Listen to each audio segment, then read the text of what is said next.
Alors, à partir du 1er août, il y aura apparemment quelques changements au niveau de la prime à la conversion. Le gouvernement a décidé de mettre son nez dedans et finalement, il y aura des changements.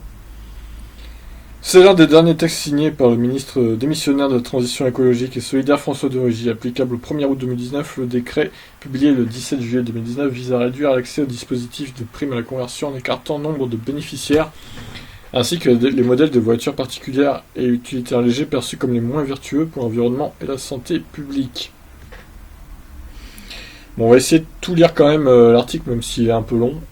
J'ai pas envie de louper des trucs, donc on va tout lire.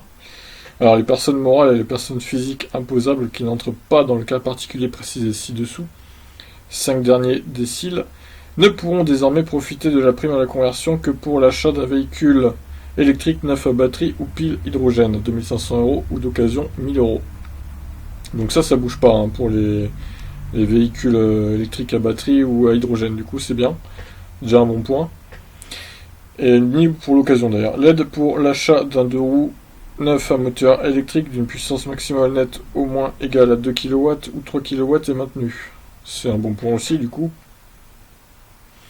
Alors, concernant les hybrides rechargeables, les ménages dans les 5 derniers déciles et les personnes morales ne sont plus éligibles à la prime à conversion pour les véhicules achetés classés en critère 1. Alors, les 5 derniers déciles, ça veut dire quoi exactement ? Les voitures hybrides et rechargeables sont donc exclues de la prime à conversion. Cependant, le détail des modifications listées à la suite dans le même document évoque une aide de 1500 € contre 2000 jusqu'à présent pour les modèles émettant entre 21 et 50 grammes de CO2 par kilomètre. Avec un point d'interrogation, donc même l'auteur de l'article sur Automobileprom ne sait pas visiblement. Alors, 60 000 €. Pour rappel, cette condition imposée pour bénéficier de la prime se débarrasser d'un véhicule diesel immatriculé avant le 1er janvier 2001 ou d'un modèle essence mis en circulation avant le 1er janvier 1997. Donc un plafond a été ajouté écartant les modèles les plus chers désormais, ceux dont le prix est supérieur à 60 000 € TTC, incluant s'il y a lieu le coût d'acquisition de la location des batteries, sont exclus du dispositif. Et ce, aussi bien pour le cas général ci-dessus que pour le cas particulier que nous développons à partir du prochain paragraphe. Donc, en gros, on ne pourra plus avoir de prime à la conversion pour une voiture électrique de plus de 60 000 €. Donc une Model S ou Model X, Audi e-tron, Jaguar I-Pace, tout ça quoi. Mercedes CQC aussi. Mais c'est peut-être d'ailleurs pour ça que Tesla a baissé le prix de sa modèle performance, qui est juste en dessous de 60 000 € maintenant. Et ils l'ont baissé de 800 €. Et ça se trouve, c'est juste pour ça en fait. Ah, ils sont pas cons quand même. Je me demandais pourquoi ils avaient baissé la performance, mais bah ouais, elle est à 50 997 € je crois la performance maintenant.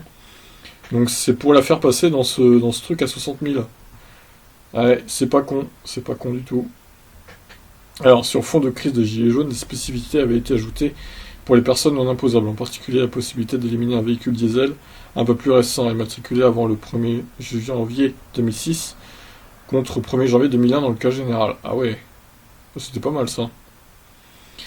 Premier changement, l'accès à dispositifs particuliers pour les personnes physiques les moins favorisées est condamné à un revenu fiscal de référence par part inférieur ou égal à 13 489 € l'année précédant l'acquisition du nouveau véhicule.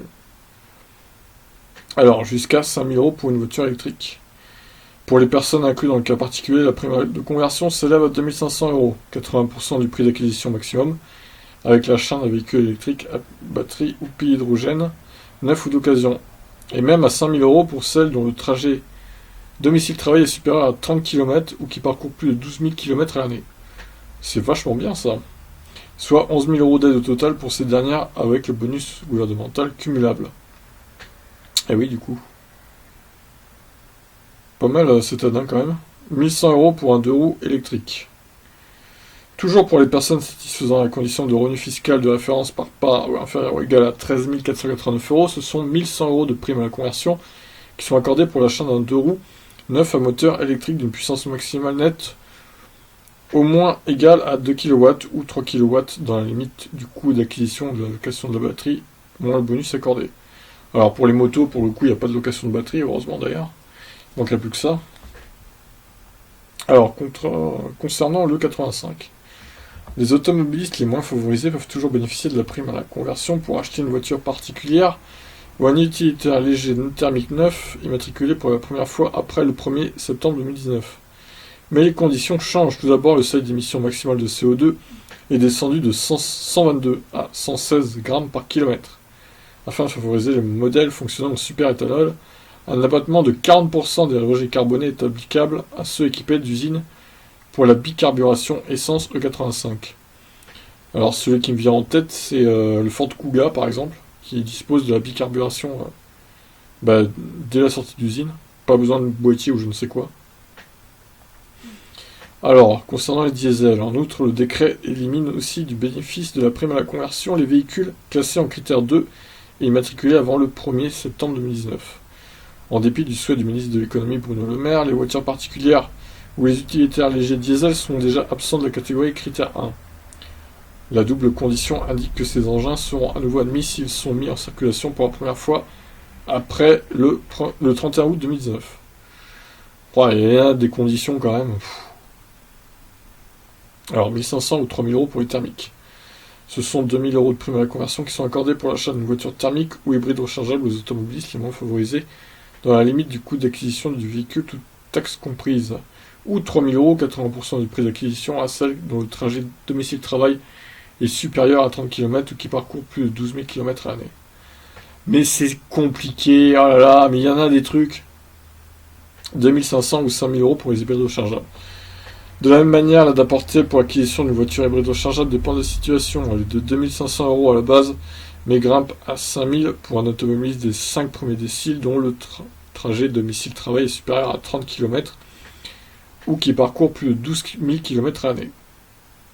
Dans tous les cas, de façon classique, le décret précise que c'est le dispositif le plus avantageux pour les automobilistes bénéficiaires qui s'appliquera à partir du 1er août 2019, sous condition. Le véhicule neuf doit avoir été commandé avant cette date, et la facturation ou le versement du premier loyer, dans le cas d'une location, est réalisé au plus tard 3 mois après la publication du décret. Bon, si vous y avez compris quelque chose, n'hésitez pas à me dire, parce que là, quand même, c'est vraiment compliqué de chez compliqué. Il faut vraiment étudier ça à la loupe, hein, franchement. Il y a tellement de conditions, par rapport aux revenus, par rapport aux kilomètres effectués par an également. C'est vraiment d'un compliqué, franchement. Bon, bah voilà. Pour les changements concernant la prime à la conversion, donc. Donc il y aura toujours le bonus de 6000 euros pour les VE, hein, pas de souci là-dessus. Et la prime à la conversion sera toujours pour les véhicules électriques neufs et hydrogène, il n'y a pas de souci non plus. Et même ceux d'occasion d'ailleurs. Par contre, du coup, il y aura cette limite à 60 000 euros pour tout véhicule neuf, électrique ou hydrogène. Du coup, hydrogène, elles sont toutes à plus de 60 000 euros, donc j'imagine qu'elles n'auront pas de prime à la conversion par contre. Ouais, ça par contre. Alors je regarde la modèle 3. Ah bah non, du coup en fait c'était pas à plus de 60 000 la performance, je dis des bêtises. Ils ont baissé à 57 990. Bah du coup celle-là elle sera toujours éligible à la prime à la conversion. D'ailleurs moi ça m'étonne quand même qu'il y ait si peu de différence avec la grande autonomie. Parce qu'elle est quand même beaucoup plus rapide la performance, mais bon bref, c'est pas le sujet de la vidéo de toute façon. C'était une petite réflexion là, comme ça, mais voilà, sinon dites-moi un peu ce que vous pensez de ces changements là. Est-ce que vous ça vous arrange pas ou si ça vous change rien finalement? En tout cas moi j'y comprends pas grand chose pour être honnête, mais bon je m'en fous, j'ai déjà ma voiture électrique au pire, donc peu importe, j'ai envie de dire, ce qui change par la prime à la conversion. Moi-même, j'avais pas utilisé la prime à la conversion pour acheter le Kona, ni la Ion d'ailleurs, vu que c'était en 2016, il n'y avait pas de prime à la conversion à l'époque. Enfin, si, il y en avait une, mais j'avais pas de diesel à mettre à la case, donc du coup, non, mais même, c'était même pas valable pour les occasions, donc j'aurais même pas pu y bénéficier, au final.